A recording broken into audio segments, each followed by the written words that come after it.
नमस्कार मैत्रिणींनो, आज मी तुम्हाला उन्हाळ्यामध्ये महिनाभर भाज्या टिकवण्यासाठी खूप सोप्या पद्धती आणि टिप्स दाखवणार आहे. त्यासाठी व्हिडिओ पूर्ण बघा.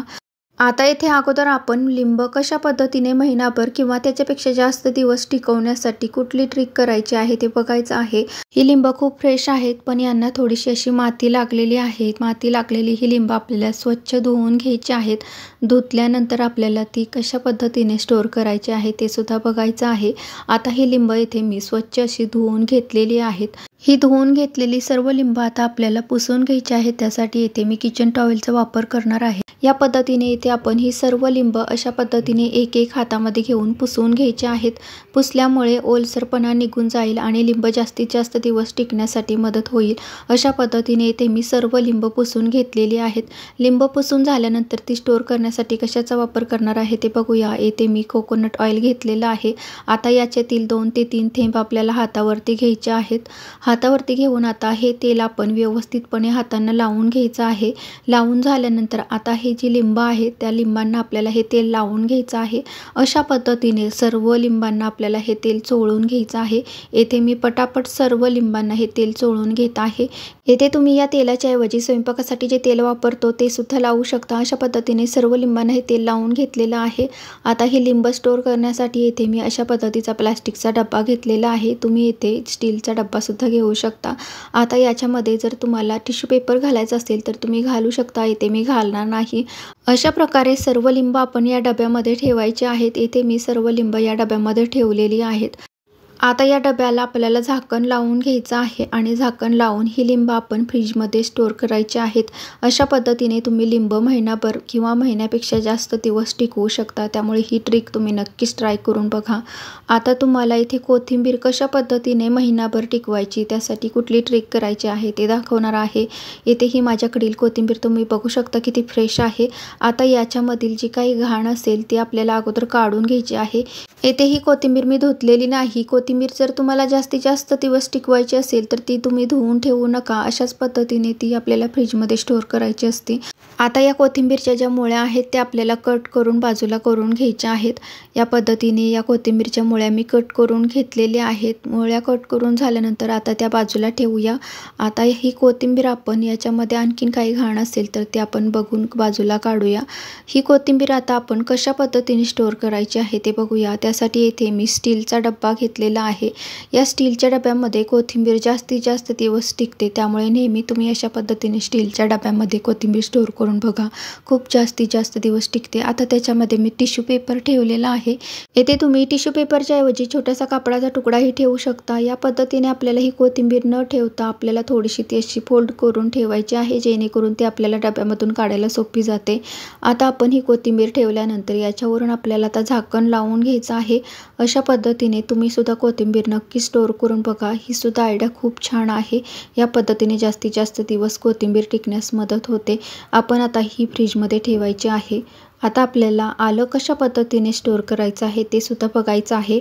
हे आलं तुम्ही धुवूनही घेऊ शकता. येथे मी हे धुतलेलं नाही, असेच हे स्टोअर मी करणार आहे. आलं धुतल्यावरती त्याला पाणी सुटण्याची शक्यता असते, त्यामुळे ते न धुताच आपल्याला स्टोअर करायचं आहे. आता हे आलं आपण कशामध्ये स्टोअर करायचं आहे ते बघूया. त्यासाठी येथे मी असा हा प्लॅस्टिकचा डब्बा घेतलेला आहे. तुम्ही स्टीलचा डब्बा सुद्धा वापरू शकता. आता या डब्यामध्ये सुद्धा मी टिश्यू पेपरचा वापर करणार आहे. याच्या जागेवरती सुद्धा तुम्ही कापडाचा वापर करू शकता. अशा पद्धतीने टिश्यू पेपर खालच्या बाजूला ठेवल्यामुळे जो काही ओलसरपणा असतो तो टिश्यू पेपरमध्ये निघून जातो. त्यामुळे या पद्धतीने भाज्या स्टोअर करत असताना टिश्यू पेपरचा किंवा कापडाचा वापर तुम्ही करू शकता. अशा पद्धतीने सर्व आलं आपण टिश्यू पेपरवरती ठेवून घेतलेलं आहे. आता याच्यातील थोडंसं हे आलं मी दररोजच्या वापरासाठी वरती ठेवलेलं आहे. अशा पद्धतीने आपल्याला जास्त दिवस हे आलं टिकवण्यासाठी जेवढे लागणार आहे तेवढंच वरती ठेवायचं आहे आणि या पद्धतीने डब्यामध्ये सर्व स्टोअर करून ठेवायचं आहे. या प्रकारे तुम्ही सुद्धा हे आलं नक्की स्टोअर करून बघा. खूप जास्तीत जास्त दिवस टिकते. त्यामुळे ही ट्रिक सुद्धा नक्की ट्राय करा. आता मी तुम्हाला हा कढीपत्ता महिनाभर किंवा त्याच्यापेक्षा जास्त दिवस कशा पद्धतीने टिकवायचा आहे ते दाखवणार आहे. हा कढीपत्ता अगोदरच मी स्वच्छ धुवून सुकवून घेतलेला आहे. फॅन खाली मी सुकवून घेतलेला आहे.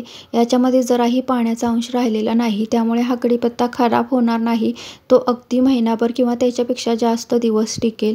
आता हा कढीपत्ता आपण कशामध्ये स्टोअर करायचा आहे ते बघूया. त्यासाठी येथे मी असा एक प्लॅस्टिकचा डब्बा घेतलेला आहे. या प्लॅस्टिकच्या डब्यामध्ये टिश्यू पेपर पेपर न घालता याच्यामध्ये असाच हा कढीपत्ता मी स्टोर करणार आहे। येथे तुम्हाला टिश्यू पेपर घालायचा असेल तरी सुद्धा तुम्ही घालू शकता। आता हा कढीपत्ता आपण या डब्यामध्ये भरून घेऊया। कढीपत्ता जर आपल्याला महिनाभर किंवा त्याच्यापेक्षा जास्त दिवस टिकवायचा असेल तर तो जराही आपल्याला ओलसर नकोय। या पद्धतीने तो पूर्णपणे सुकवून नंतरच तो आपल्याला अशा पद्धतीने डब्यामध्ये स्टोर करायचा आहे। आता याला आपण झाकण लावून तो फ्रीजमध्ये स्टोर करून ठेवायचा आहे। कढीपत्ता स्टोर करण्याची ही आयडिया तुम्हाला आवडली असेल तर नक्की ट्राय करा। आता आपण कांद्याची पात कशा पद्धतीने आठवडाभर टिकवायची त्यासाठी कुठली पद्धत वापरायची आहे ते बघायचं आहे। कांद्याची पात स्टोर करताना आपल्याला ही धुवून घ्यायची नाही। अगोदर आपण या पद्धतीने ती कट करून घ्यायची आहे आणि अशीच आपल्याला ती स्टोर करायची आहे। स्टोर करण्यासाठी इथे मी अशा पद्धतीचा एक डबा घेतलेला आहे। तुम्ही इथे कुठलाही डबा घेऊ शकता। इथे मी मिल्टनचा डबा घेतलेला आहे। आता आपण याच्यामध्ये एक टिश्यू पेपर ठेवूया। इथे हा टिश्यू पेपर मी ओपन करून घेत आहे। तुम्ही इथे मोठं कापडही ठेवू शकता। अशा पद्धतीने हा पूर्ण टिश्यू पेपर ओपन करून आपण या डब्यामध्ये ठेवायचा आहे। आता ही कट केलेली कांद्याची पात आपण या डब्यामध्ये भरून घ्यायची आहे। कांदा पात स्टोर करत असताना तुम्ही लक्षात ठेवा ती धुवून घ्यायची नाही, अशीच आपल्याला ती कट करून ठेवायची आहे। कट केलेली ही कांदा पात आपण या पद्धतीने डब्यामध्ये भरून घेतलेली आहे। आता याला आपण वरून झाकण लावून घेऊया। झाकण लावून झाल्यानंतर आता ही आपल्याला फ्रीजमध्ये स्टोर करायची आहे। कांदा पात स्टोर करण्याची आयडिया सुद्धा तुम्हाला आवडली असेल तर नक्की ट्राय करा। आता आपण हिरवी मिरची कशा पद्धतीने जास्तीत जास्त दिवस टिकवायची त्यासाठी काय करायचं आहे ते बघूया। ही मिरची अगोदर आपल्याला स्वच्छ पाण्याने धुवून घ्यायची आहे। इथे मिरची मी स्वच्छ धुवून घेतलेली आहे। मिरची धुवून झाल्यानंतर आता आपल्याला ती कशा पद्धतीने स्टोर करायची आहे ते बघायचं आहे। ही धुवून घेतलेली मिरची आपण आता या कापडावरती ठेवायची आहे आणि त्याच्यातील जे काही पाणी असेल ते आपल्याला कापडाने पुसून घ्यायचं आहे। जर का तुम्हाला थोडा वेळ असेल तर तुम्ही फॅन खालीही सुकायला ठेवू शकता। अशा पद्धतीने इथे मी सर्व मिरची व्यवस्थितपणे पुसून घेत आहे। त्याच्यातील सर्व ओलसरपणा आपण पुसून घ्यायचा आहे। मिरचीचे सर्व पाणी इथे मी पुसून घेतलेलं आहे। पुसून घेतल्यानंतर आता आपल्याला ही मिरची कशा पद्धतीने स्टोर करायची आहे ते बघूया। या मिरचीचे देठ आपल्याला या पद्धतीने काढून घ्यायचे आहेत। देठ काढल्यामुळे मिरची जास्तीत जास्त दिवस टिकण्यास मदत होते। त्यामुळे नेहमी मिरची स्टोर करण्या अगोदर या पद्धतीने मिरचीचे देठ काढून नंतरच ती स्टोर करा। अशा प्रकारे सर्व मिरचीचे इथे मी पटापट देठ काढून घेत आहे। सर्व मिरच्यांचे देठ इथे मी काढून घेतलेले आहेत। मिरच्या आता आपण कशामध्ये स्टोर करायच्या आहेत ते बघूया। त्यासाठी इथे मी एक डबा घेतलेला आहे। या प्लॅस्टिकच्या डब्यामध्ये किंवा कुठल्याही प्रकारच्या स्टीलच्या डब्यामध्ये तुम्ही या मिरच्या स्टोर करू शकता। आता इथे मी एक टिश्यू पेपर या डब्यामध्ये ठेवत आहे।